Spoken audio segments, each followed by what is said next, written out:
In a few moments, I'll hand over to our first keynote speaker of the conference, Ben Goldsmith.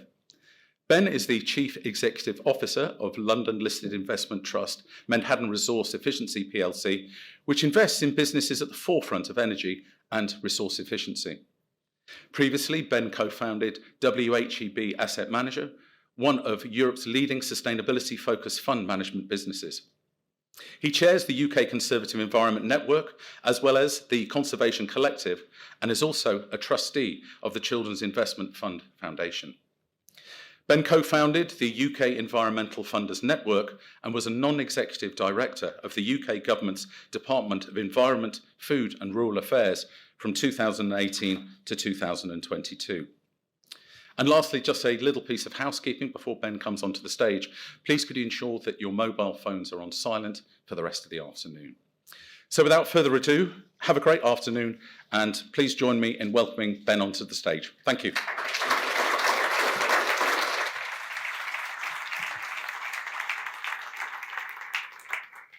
Thank you so much, Rupert. It's actually only my second trip to Guernsey, but I love this place because it's at the same time a kind of bastion for free markets and entrepreneurship and kind of dynamism in financial markets.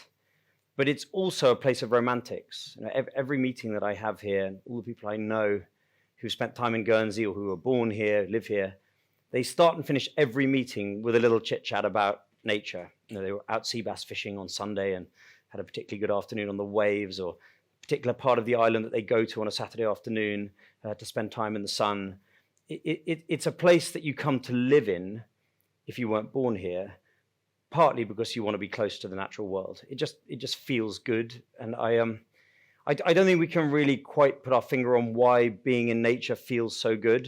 You know, that feeling when you get home and the sun is shining and you've had a busy day, and the smell of the garden, or the smell of the sea, or if you go on holiday to the Mediterranean, there's that very distinctive smell of the pine trees and the cicadas, you know, and it just feels really good. And scientists unravel little tiny pieces of the mystery with each passing year. You know, we know, for example, that hospital patients heal faster. If they can just see nature out of the window, they get better quicker. You know, we know that the prisoners, if they're allowed to grow their own potatoes and spend a little bit of time with their hands in the soil, are much less likely to offend. You know, the writer E.O. Wilson coined a term, biophilia, which describes this kind of this innate love that we have, that we all have for nature. And we know that if we walk in the forest, you know, we know that now that trees produce volatile organic compounds, and when we breathe them in, they lower our heart rate, they lower our blood pressure, they make us feel happy. You know, we've all had a miserable time and gone for a walk and just felt better afterwards. And we don't fully understand why the trees communicate with us in that way. We don't have any idea as to the complexity of it all, you know, what it's all about. But then again, if 10 years ago I'd said that the trees in the forest are communicating with each other on an ongoing basis via a great wood wide web, you know, mycorrhizal network of fungi in the soil, and they don't just pass electronic pulses, but they pass chemical pulses and even pass nutrition to each other. You know, there are tree stumps without a single leaf that are kept alive by their neighbors. We don't know why. You would have said it was completely mad. Well, that's now accepted science. So there's a mystery in our connection with nature which has been somewhat lost on us until we really need it, until we're bereaved or we're ill or we have some existential moment, and then we suddenly find that nature is a lot more important than we thought to us. And I was at an event the other night and the king spoke, and he only said one thing really. He said, the knowledge of the world's remaining indigenous people may represent humanity's last best hope. And what he's referring to is that 80% of the world's remaining intact ecosystems are in the stewardship of indigenous people.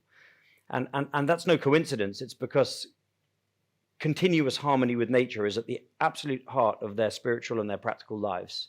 You know, it's appalling to them, the idea of messing up nature. And so I think he's right, and I think that's the shift we need to make in our society. Is we need to recalibrate that relationship with nature such that it becomes more central. And it's there. It's not this biophilia that E.O. Wilson talks about. It's not absent. It's perhaps dormant. If you think of your most snazzy London friend with a fast car, well, they'll pay twice the price for an apartment which overlooks the park. You know, it's still there in some way. It just needs bringing to the surface. And part of that is just a mindset shift. You know, I had a very interesting lunch today with members of the States of Guernsey team, and we talked about a seawall, which serves no useful purpose. You know, it was built by the Nazis, and you know, it's not protecting anyone from anything. It's in fact separating the dune ecosystem from the ocean. It's just there, obsolete, because it's always been there, according to people who are alive today. And the discussion about removing it was very controversial. In the end, it wasn't removed. And the same is true all over the world. You know, you fly into Gatwick and you see that great patchwork quilt of green fields, are very bright green, and you think, my God, it's so wild, the nature. The reality is that life, you know, color, birdsong have been drained from the English landscape over a generation by poor farming practices and so on. And in fact, we've lost touch with what nature really is. You know, those artificially straightened canals that we love to walk along in the south of England, well, they're artificially straightened canals. They're meant to be multi-braided, meandering, periodically flooding wild rivers, you know, and it doesn't take much to restore that. Often the reason why dams aren't removed and rivers aren't re-wiggled and seawalls aren't removed is because of a simple lack of understanding, a lack of connection. You know, we go to the Highlands of Scotland. I once went with a Swedish ecologist and a group of others, and he said to the guide, he said, do you understand? You're showing me one of the most ecologically degraded landscapes I've ever seen. You know, this was a great Caledonian wildwood not so long ago, and what the hell happened here? You know, if this was in Morocco, we'd be rushing to offer them financial assistance to help put it back together. And the reality is we think it's wild. We've lost touch with what nature is. I think a mindset shift needs to take place, but not just a romantic one, a practical one. The infrastructure decisions we take, the economic decisions we take, need to go with the grain of nature rather than against it. You know, I went to a project quite recently near me in Somerset called the Steart Marshes. And this is a 12,000 acre floodplain reconnection scheme. This is a coastal salt marsh. It's immense. It's to the horizon in all directions when you're in the middle of it. And the fresh water coming down from the Somerset levels meets the seawater that comes in, and the water does a kind of dance, and different habitats at different times of year, and huge flocks of wading birds, and an enormous amount of money saved for British taxpayers because they no longer have to maintain concrete infrastructure. And the incidence of flooding has gone down dramatically, such that South Koreans and Dutch and Americans and Brazilians fly in for a tour of the Steart Marshes because it's Britain's, and certainly Europe's and possibly the world's largest and most successful flood alleviation scheme. But it's also a huge rewilding project. Nature knows how to do this stuff. You know, solutions that run with the grain of nature are often cheaper, more durable, they work. And by the way, I chair the Conservative Environment Network. A bit of an embarrassing day to be in that position. You know, the local Tory MP, Ian Littlegranger, describes the landscape as Disney for ducks and hasn't visited once in the 8 years since it was put together. So that a major mindset shift is needed through government, through society. So I live in a part of South Somerset known as Selwood. It's where my heart is, it's where my home is, it's where I'm raising my kids. It's a landscape that is woefully unproductive. You know, the most productive 20% of Britain produces 85% of the food we produce, you know, mostly East Anglia. The least productive 20-25% produces less than 1%, generously maybe 2% of the food. So it's really not relevant in terms of food production, to the extent that Selwood was still a wood pasture in the middle of Queen Victoria's reign. It took the arrival of steam machinery before people bothered to clear the scrub and the trees and to create that patchwork quilt that they created elsewhere. It's heavy clay. The machines can't go on it for 9 months. You can barely go on it yourself 9 months of the year. It's thick clay. And a group of us neighbors have started to resurrect the old Selwood forest. You know, sel is a derivative of the word sallow, which is another word for willow. It was a wet, willowy forest to the east of the Somerset levels. And now on an area of almost 3,000 acres, 6 of us, third generation beef farmer, a guy with a holiday lets retreat business, you know, me, the newbie. You have to be third generation to be anything other than newbie. It's probably worse here in Guernsey. And the magic that we are witnessing just by restoring natural processes and removing human impediments is like nothing I've ever seen. It's only been 3.5 years since we started doing this. We now have 30 farmers in the area exploring the idea of a 12,000 acre wet wood pasture restoration project, which we're now seeking government support for. But what it really has just involved is putting back natural processes. nature recovers incredibly fast. You know, when you consider the problems that we need to deal with as a society, this is one of the cheapest ones because we're drawn to it because it's a living thing. It's alive. You know, you see the kind of grass and weeds coming through the cracks in the pavement. It wants to shine everywhere. It's incredibly alive. And so when you just take your foot off its throat, nature bursts back very quickly. So all we've done on our landscape is remove the canalization. We've re-wiggled the rivers and ripped up the field drains and let water behave as it wants to. We've removed fencing and we've dramatically reduced grazing pressure. We've got the same number of cows now per acre that they would have had in the 1850s. In other words, enough such that scrub and small trees and wildflowers are starting to break through the grass, and the field shapes are starting to look like ghost field shapes. They're dissolving into the landscape, and it's starting to feel a bit like a parkland. We've broken open holes in the hedges, and you can see after 3 years the wood pasture re-emerging.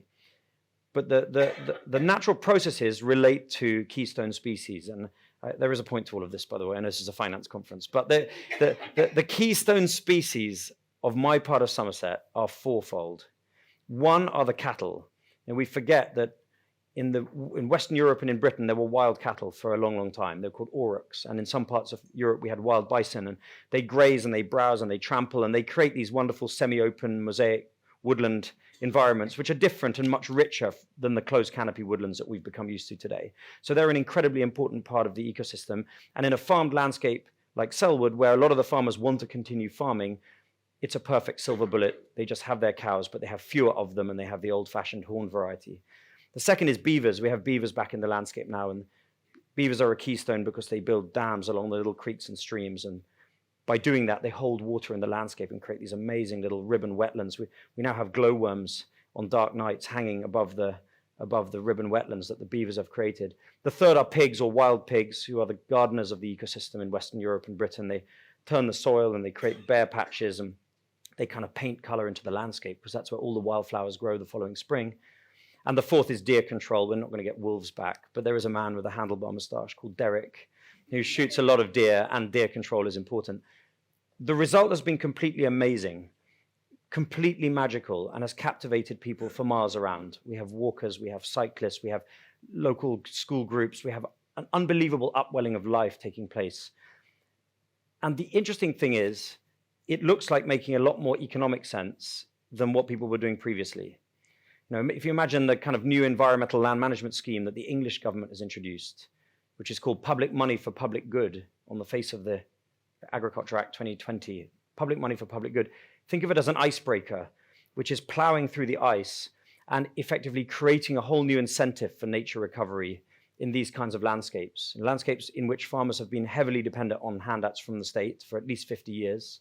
They'll now no longer get handouts as a 7-year transition period. They'll get payments for public goods. So if they're helping to mitigate flooding, helping to sequester carbon, helping to restore vibrant landscapes and restore biodiversity, they'll now be paid under the new government scheme to do that. But what's interesting from a Guernsey perspective is that there is a flotilla of private markets traveling in the wake of that environmental land management scheme. Markets which I think in time will come to dwarf the publicly funded scheme. And the design of the publicly funded scheme was overseen by Michael Gove, who's a very, very clever man who understands markets and understands the importance of public money not crowding out private finance. So he's created the icebreaker, but he's left it wide open for this flotilla to move along in its wake. So we started hearing from people. We started hearing from the water company, Severn Trent Water. You know, how do we ensure a steadier, cleaner supply of drinking water for our X million customers?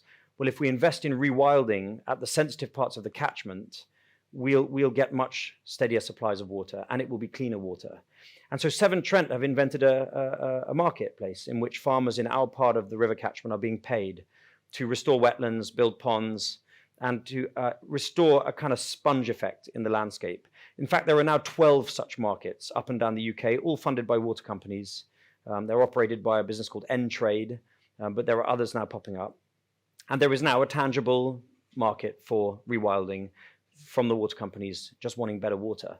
And then we were approached by the Somerset Unitary Council, who are concerned about repeated flash flooding every winter in Bradford-on-Avon, in Frome. A lot of these cities get deluged, and it costs taxpayers and it costs the council a fortune cleaning up people's living rooms, building concrete walls. And they said, well, look, we can reduce flooding by just keeping the water in situ for a few hours or days every time it rains heavily, which means creating new wetlands. That nature designed the land such that it behaves like a sponge. When it rains, the sponge absorbs water and the water is released slowly throughout the year. Beavers help a lot, by the way, in that process. That's why they're a keystone species. If you strip nature from the land and put in field drains and straighten the rivers and drain the wetlands and drain the ponds and kill the beavers and cover the landscape in sheep, then it rains, the water is in people's living rooms within 3 hours. And then 3 weeks later, while they're cleaning their flooded out homes, they get told there's a hosepipe ban because there's no more water. We've simply robbed the landscape of the ability to store water. And so restoring that sponge effect is beneficial not just to the water companies, but also to the local council in reducing flooding. So now there is a vibrant scheme in which the Environment Agency and councils and insurers are coming together to pay landowners to rewild sensitive parts of the catchment to reduce flooding. Then you've got voluntary markets. This conference is carbon neutral. What does that mean? It means we measure as a corporation, we measure our carbon emissions, and then we figure out a plan for reducing those carbon emissions over a period of time. But along the way, we'll offset so that we can say we're net zero now. Now, there are obviously issues around this, and one needs to figure out both on the supply side and the demand side how the market should look. And there is a voluntary carbon market integrity initiative, which is a global, very well-funded initiative, which is working on all of that. And all new markets are full of cowboys and difficulties and controversies, but they get ironed out over time. And this is a marketplace that really works. Think of Pakistan. Think of the problems associated with the loss of mangroves in Pakistan. The mangroves are absolutely vital to some of the most vulnerable communities in the global south. In coastal areas with mangroves intact, there were 90% fewer deaths in 2004 when the tsunami hit. It's a buffer against storm surges. It's where the sand is generated on which the tourism industry depends. In some parts of the world, 90% of the fish that we eat spend the first part of their life cycle in the roots of mangroves. These are invaluable. And once you start to price in the value of these mangroves, stacking those different things they do for us, the mangrove looks a lot more valuable alive than dead, even if you can put a shrimp farm there for 5 years. And when people say, well, in the context of voluntary carbon, philosophically, how do I value that? How do I value something that is inherently priceless? Nature should be beyond markets. It should be beyond valuing. How do you value the love you feel for your parents or your children or something? But it's nonsense because we're already valuing nature in every decision we take. We just value it at zero. So all one's doing is recognizing the tangible and quantifiable economic value of that mangrove. And voluntary carbon is one such revenue stream because there is a price of carbon. It's becoming increasingly standardized. Conferences like this one, companies, they want to be carbon neutral. They want to offset those emissions which they can't get to straight away, or those emissions that they'll never get to. Every industry is going to have some emissions. It's very difficult to get to zero on a gross basis. So that's another very powerful market. Mark Carney says it'll be a $100 billion a year market worldwide by 2027. The whole of Scotland is changing. They told us, all those toffs that own that land in Scotland, the kind of people I went to eat them with, over our dead body will we move away from a Sherlock Holmes hat and the kind of deer stalking Prince Albert vibe. Suddenly carbon money comes along and Microsoft wants large-scale Caledonian wildwood restoration for its carbon program, and boom, these estates like dominoes, one after the other, they're suddenly culling deer and reintroducing pine martens and restoring the charismatic carbon, they call it, restoring these. It's a game changer in Scotland, voluntary carbon. And in its wake, voluntary biodiversity offsetting. GlaxoSmithKline have said we'll be nature positive. That's a commitment. They've made a corporate commitment. These big companies want to create a net positive impact on nature. And they can go so far within their business. They can have regenerative supply chains, and they can have wildflower roofs on their factories, and they can have permeable parking lots. They can't get there without offsets. They need to do large-scale restoration. So Pakistan has just seen $40 million of investment through voluntary carbon and biodiversity markets, and is restoring an area of something like 100,000 hectares of vital mangroves all along the Sindhi coast, all around Karachi. It's unbelievable, the scale of it. It's enormous. This would never have been funded by the government's bankrupt. All governments are struggling with near or total bankruptcy. Philanthropy is generous and mighty and has an important role to play, but it's not mighty enough to do it. The only thing that can do it is financial markets. So there is this flotilla of markets that are emerging. And if you think where solar was, think of solar. If I'd been talking about solar in 2005, as my my wacky bearded Uncle Teddy, in his 80s, putting something incredibly expensive on his roof, which didn't work. That's, people being ripped off, people making crazy returns, everyone saying it's a pipe dream. Well, today, solar is a very standard market. It's a very standard asset class. You'll find it in any real asset portfolio. There's never been the rollout of any kind of infrastructure to the same amount of investment as we're now witnessing in solar, 500 or 600 billion a year just in solar. So these markets, they start out wobbly and difficult and prickly, and they struggle with issues of standardization and issues of morality and issues of things like greenwashing and so on. And then they mature and they become real. If you think forestry, before the 1970s, forestry was not an asset class. My father was a pioneer in forestry. At one stage, he was the largest single owner of forest assets in North America. I'm told he discovered that these big conglomerates were depreciating the forest assets according to accounting practice at the time, assets which grow at 4 or 5% a year, and hence he made his fortune, and thank goodness for that. And then didn't do much with it, swapped it for stake in Newmont Mining. And then there were tax breaks in the 1970s in England and Scotland and so on. Forestry, whilst it's not done very well, and from an environmental perspective, forestry plantations are not woodlands. You've seen those great artless blocks of single species, single age monocultures, which are thankfully now going out of fashion. It's an asset class. It's an asset class. It's a very normal asset class now, forestry. It didn't exist. What we need to do is we need to make rewilding, in its broadest possible definition, an asset class. It's not so hard. They're rewilding mangroves along the Pakistan coast, and it's an asset class into which real investors, ANZ Bank, are investing, and real buyers are buying the services provided by those mangroves. It's an asset class. An estate in Scotland is now an asset from which you can reasonably expect to generate an income, a predictable 30-year income from voluntary carbon alone. Look at the buyers for land in Scotland now. And that throws up political issues. Of course, the Scottish people are frightened about investment firms from Guernsey buying up their land. But that's all manageable. That's all early markets have this issue. We're still debating where we should and shouldn't put solar panels. And we'll, as a society, come up with the answers, and the market will evolve. But we need to turn rewilding into an asset class. I just want to finish with, I have no idea about time.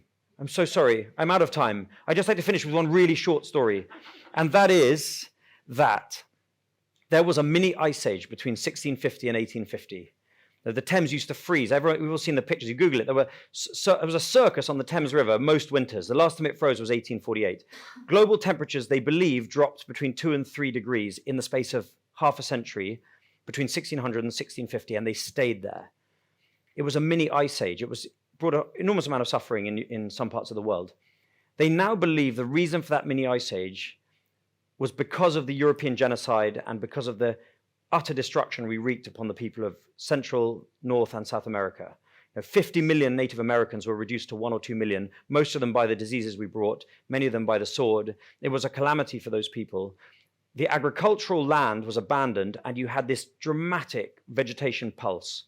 The forests of New England just went boom on land that had been cultivated for thousands of years. The Amazon basin a lot of farmland was all just reclaimed in a second by tropical jungle. And the amount of carbon drawn out the atmosphere by that moment in history triggered a global cooling.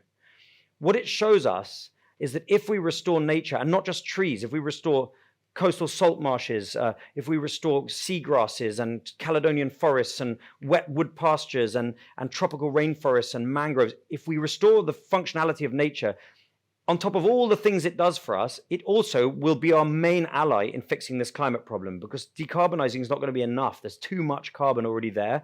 We need to suck it down fast out the atmosphere. And the way we'll do that is by building nature back into all of our lives. And I think that requires an economic shift of the kind that you're all positioned to deliver, and an emotional shift, which I think you live in Guernsey, most of you kind of know exactly what I'm talking about. So with that, thank you so much. Sorry for waffling. Thank you.